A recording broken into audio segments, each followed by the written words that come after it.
Hello again, and welcome to the second half of this test take-up for 2x03, 2G03 Winter 2013. This will cover questions 5, 6, 7, 8, the Monopoly questions, whereas the first part were the sort of standard perfect competition questions. So we have question 5, which is there's a single firm operating in a market. It can only charge 1 per unit price, has no other source of revenue. What price does it charge, and what is the quantity, given that Q equals 50 minus 2P, TC equals 1 over 4y squared plus K. Number 6, using the Silas postulate as an expectations-forming mechanism, is this a natural monopoly? Number 7, a monopolist produces electricity at a constant marginal cost of 1 and practices a block pricing scheme. They can only charge 2 different prices and cannot charge a price higher than $5. What prices do they charge, and at what quantity do they begin offering the lower price? Monopolist has a 2-segment market, consumers of type A and B, defined by Q of A is 25 minus P, and Q of B is 35 minus P, with total cost 1 over 6y squared. What price does it charge to B, and what coupon does it offer to type A? Okay, so if you've written the test, just hang on a sec. If you have not written the test, pause the video, make an attempt. I'll do the answers. You can see if you're right. Okay, so forewarned is forearmed, because you guys haven't gotten these back yet. So if you're watching these before you get it back, I was rather harsh maybe with some of these questions, but a lot of the problems were that you just totally, if you got it wrong, you really got it wrong, like you didn't understand the concept or what the question was asking you. So if you don't have the solution concept, it's really tricky for me to want to give you part marks if you don't really know what you're doing. So hopefully you can relate to that and I won't get too many angry emails. Actually, I haven't got any angry emails yet, so from the first test, so that's good too. So this is our demand line. Right, this is quantity. This is price. Just going over again what a monopoly is, right? So since they have control over both price and quantity, there's a marginal revenue line that we can draw. And when marginal revenue equals marginal cost,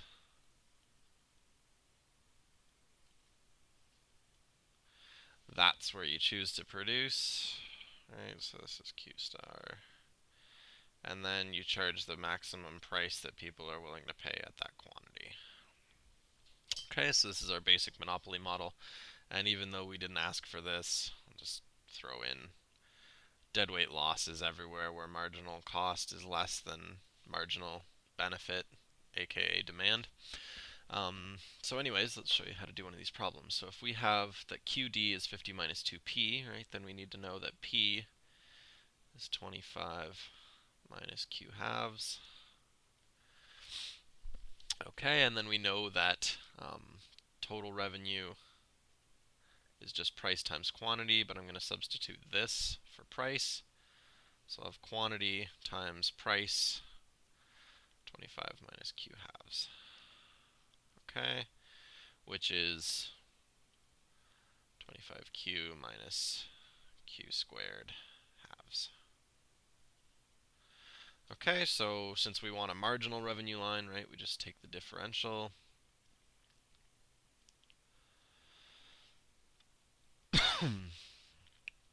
Excuse me. 25 minus Q. Okay, now we need to come up with some marginal cost. So if we have total cost, then marginal cost is pretty easy. This question was really supposed to kind of be a gimme. I'm going to substitute y for q here.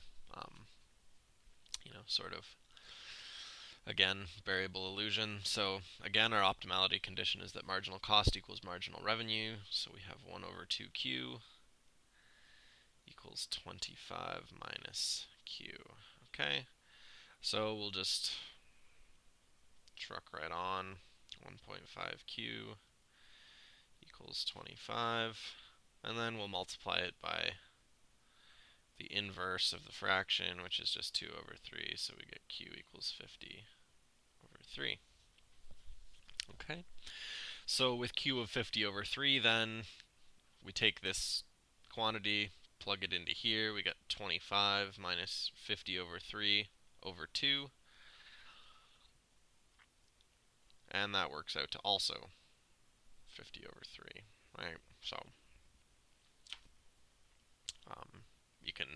free to verify that. That's just what the answer is. So that's basically all you need for this question. Since the question 6 is about a Silas postulate, I need to carry over this quantity and this price into the next question. But you'll see that I've done that already. It's like a cooking show. Look at that. There they are. Okay, so with a Silas postulate question, right, this is, again, I think I've done one of these, a video of how to solve using the Silas postulate, and I mentioned that it's sort of a worst case scenario for the entrant, so if they're still willing to come in with this, oh geez, I almost forgot. I actually docked a mark on the test, because I was hoping that more of you would have done this, but people tend to only produce if there's a profit in it for them. So if Q is 50 over 3 and P is 50 over 3, then total revenue, right, is, or sorry, total profit, not revenue, pi is total revenue minus total cost, right? So we have 50 over 3 squared, right, times itself. And then minus total cost, minus 1 over 4, and then y squared, y is just q, so 50 over 3 squared. And then since it's minus a minus, it's also minus k. Okay, so there's going to be two quantities, right? There's going to be a quantity where k just dominates and they don't make a profit, and so they produce nothing. And there's going to be a quantity where k is less than profit, and you get this quantity and this price, right? So actually, only 2 of you checked for this, but yeah, people don't produce when they're not making a profit. So in the example question I did, it was sort of trivial to say that they did make it because there was a quantity produced in perfect competition. So if there's a positive quantity in perfect competition, then there is, by default, a positive quantity in a monopoly because you can at least make however much you made in perfect competition. Okay, so here we have 50 over 3, and then it's squared, but it's minus 1 over 4, 50 over 3 squared, so I just times 3/4, right, minus k. So for pi to be greater than 0, right, so if I want pi to be greater than 0, if k is less than 50 over 3 squared times 3 over 4. So I was really hoping that more of you would check that, and by the time I realized that absolutely nobody was checking it, I was already about halfway through the test. So if any of you got 59 or 79 out of 80, I apologize. It really absolutely will have no effect on your final grade. But anyways, yeah, back to question 6. So in this silos type world where we have this, try to get my cue card lined up here. There we go. And we have a marginal revenue for the sort of monopolist, and we have a marginal cost for the monopolists. This is MC, M, MR, M. Okay, so these are all the monopolists' doings. Okay, so at the price that we came up with for the original monopolist, right? You solve the market once, and then you restrict that quantity, right? This line should be going right through there. I tried to use a ruler. It was a bad idea. That also looks really ugly. One more shot. That's better. We break off and assume that the people that are in the market already continue to pay the higher price because they're too stupid to find the lower price. And we assume that the new monopolist has to make do with whatever residual demand is in the market. So we set up this, and hopefully you can follow what I'm doing even though I keep popping up these stupid menus. We set the new quantity to 0, and the new price intercept is this where this price intercepts the new demand curve, basically the old monopoly price, which is why you need this old monopoly price. And so some of you changed the intercept from 50 in the demand function to 50 over 3, which is wrong. If I can erase this, I'll show you why.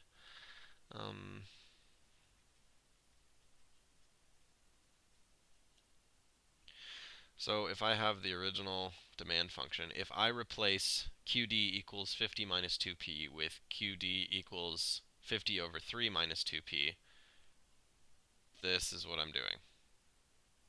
Okay, so that is not what I want to do, right? I want to make a new demand curve that is a cutoff here, basically with a new intercept. So it doesn't quite work the other way.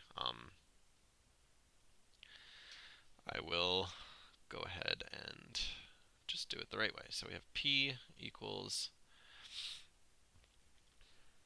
25 minus 1 half Q. Okay, and this is what you should be replacing with 50 over 3. So P equals 50 over 3 minus 1 half Q. Okay. So with that in tow now, we can come up with a total revenue function for the entrant. I'm just going to start putting, actually, you know what, I'm going to omit entrant because I'm going to stop doing it eventually by accident and that'll just be confusing. So it's just, this is for the silos, the entrant, the new person, okay? 50 over 3q minus 1 half q squared. Okay, and MC is still 1 over 2q. Okay. So marginal revenue then.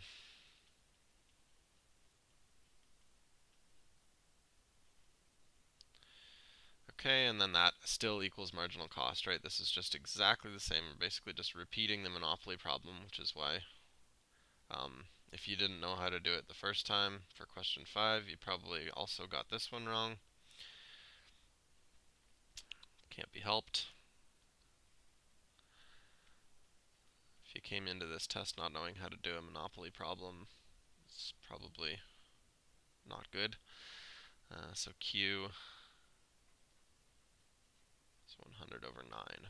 Okay, and although you can, of course, plug 50 over 3 in here, it's sort of similar. You're going to get the wrong answer for price when you put it back in the demand function. So it's why you should have this as your function. So now I plug in Q equals 100 over 9, and I get back that P equals 100 over 9. So this is my silos entrance quantity and price, right, which he takes and decides whether he's going to have a positive profit, which, if you don't know, we always, as economists, denote profit as pi for some reason. Incidentally, if you start reading papers, it's also the probability of events often gets denoted as pi. Strange world. So this is total revenue, right? This is P times Q. And then I'm subtracting total cost, 1 over 4, Q squared, which I'm just going to already turn into 100 over 9 squared. And then minus K. And some of you had plus K, and that's wrong because you subtract a plus, it's a minus, not a plus. So pi is greater than 0 if this is greater than 0, right? So we want 0 greater than or equal to, just rewrite this out. Yeah, I'm going to do the same thing. This is times 3 over 4 minus K.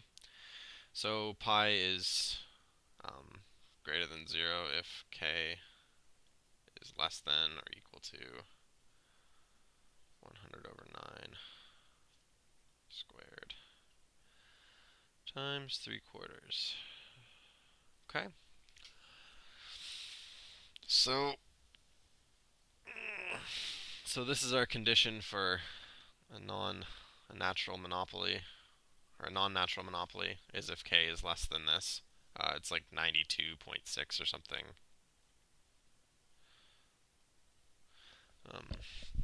So anyways, that's our answer for the silos world. Again, should know how to do this question. It's sort of one of the key features of the monopoly section. Next two are kind of a 2 out of 3 chance of getting either one of these. So a block pricing equation. I got a lot of weird answers for this. Just throwing that out there. Okay. So I've got some And the sad thing is that this is so easy, right? Like demand, um, price, quantity.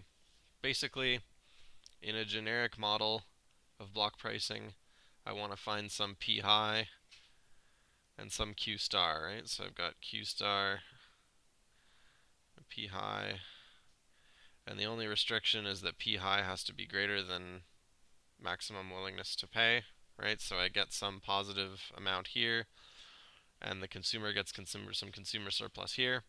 And basically, I wind up with producer surplus of this whole area, and that equals the whole area of this triangle. So in this question, because we wanted a specific numerical solution, you were restricted that price couldn't be higher than 5.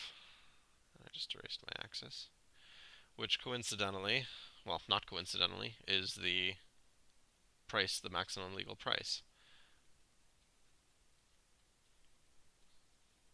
Okay?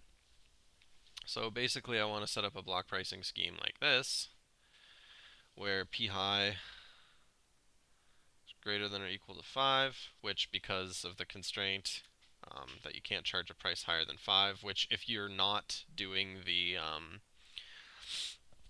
if you're doing it based on what I wrote, if you didn't write the test, then you probably didn't see that price has to be less than or equal to 5, but it does, and without loss of generality, I will solve for everything and then set pH equal to 5. The lower cost, like P low, equals MC equals 1. So right off the bat, if you knew this, you could have got 2 or 3 marks, right? So pH equals 5,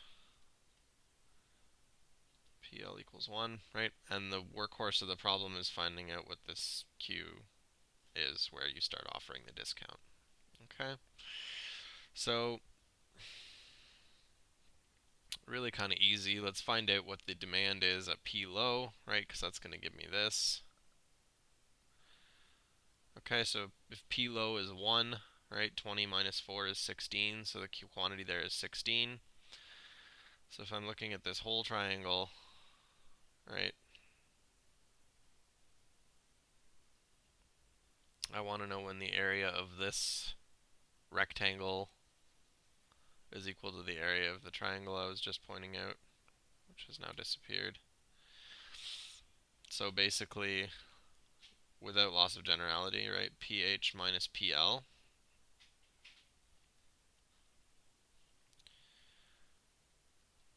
times Q star, okay, equals pH minus PL times 16 over 2. Okay, and that's all there is to it, really. So if I multiply both sides by 2,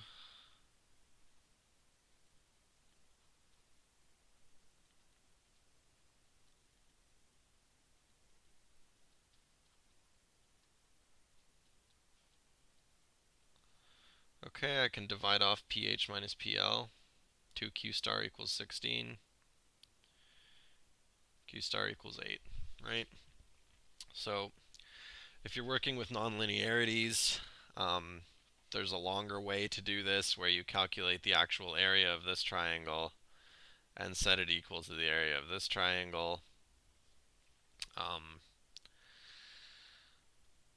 Yeah, that's really kind of all there is to it. So for this is the case where pH is 5 and PL is 1. If you did it the other way, where you didn't know that pH had to be 5, right, you can go to my other video on block pricing, and it shows you the calculation for adding the little rectangle on top and changing the quantity. I think one of you lucked out and put that P star, or sorry, Q star was half of the market quantity. I gave you marks anyways because it works out for this trick. probably shouldn't do that, because if you have increasing marginal cost, that ceases to work. A lot of the ways that you can do it sort of make it cease to work, so you really have to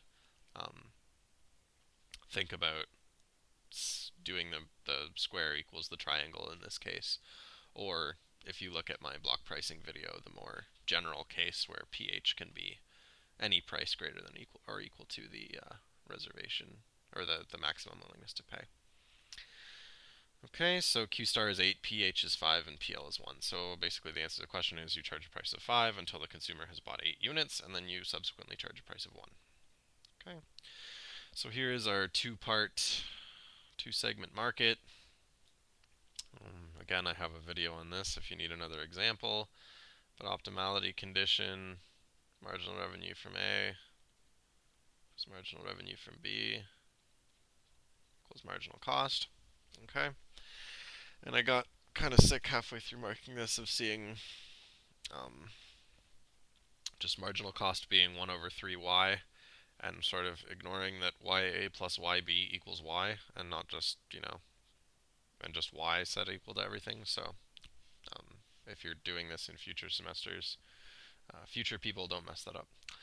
So again, we'll go through the same way we did with the monopoly problem and the Silas postulate to set up marginal revenues. So TR equals 35Q minus Q squared.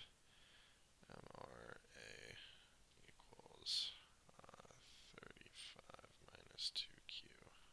Okay. Similarly with B.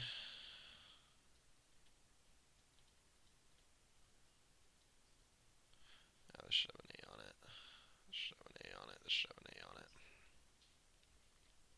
And this should have a B on it. And this should have an A on it. Sorry, it's just important to keep the two separate.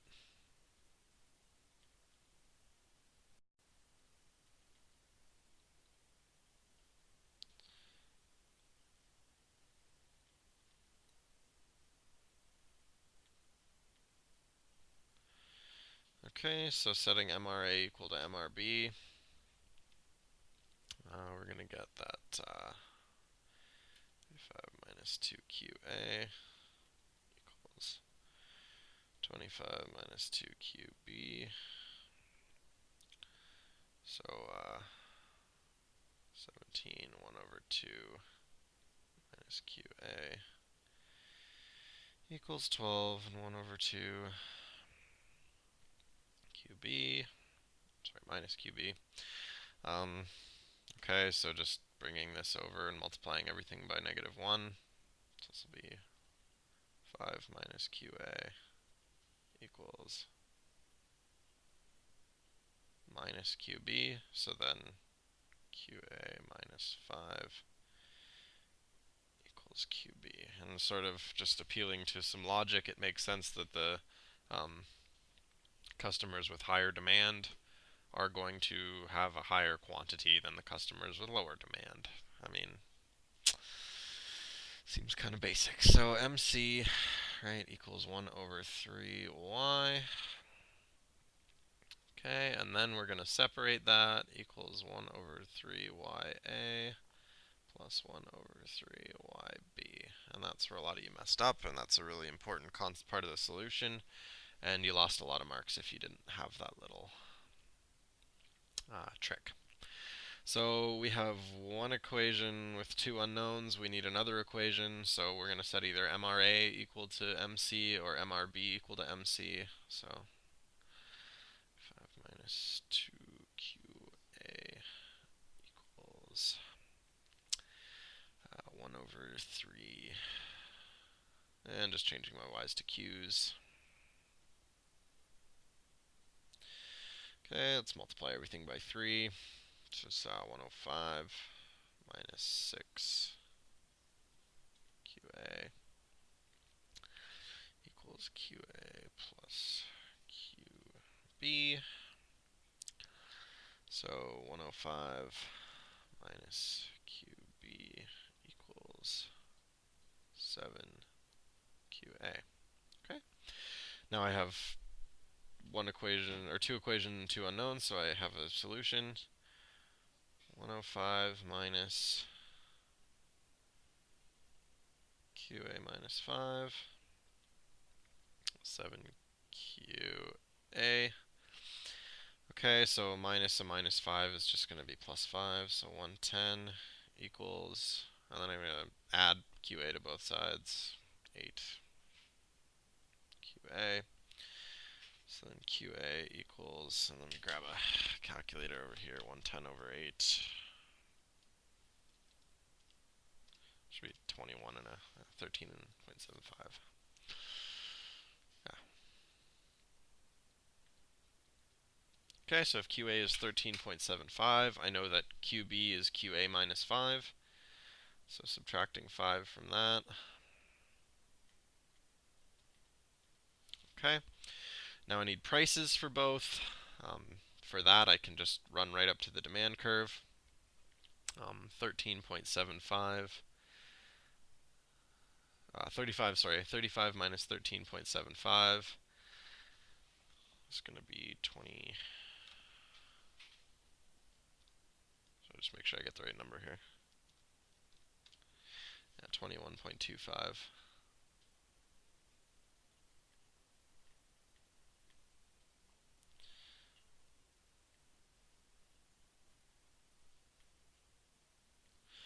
Okay, so that 16.25 comes from me knowing that the discount is $5 because I've already marked this question. Therefore, discount coupon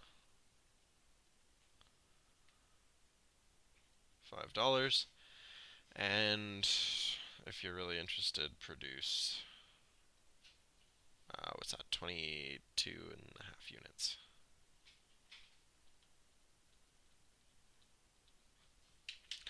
Okay, so that is all for this test, and I hope you are enjoying these videos. I'm going to make a couple more before the exam on some of the Nash equilibrium stuff, because a lot of students find it tricky. And that'll be it for the semester, and I'm glad I had an evening course so I had a chance to do this, because I've been wanting to do this for the day students for a while, and it's been nice to have that. So thank you for being an evening course, I guess. Maybe not your choice.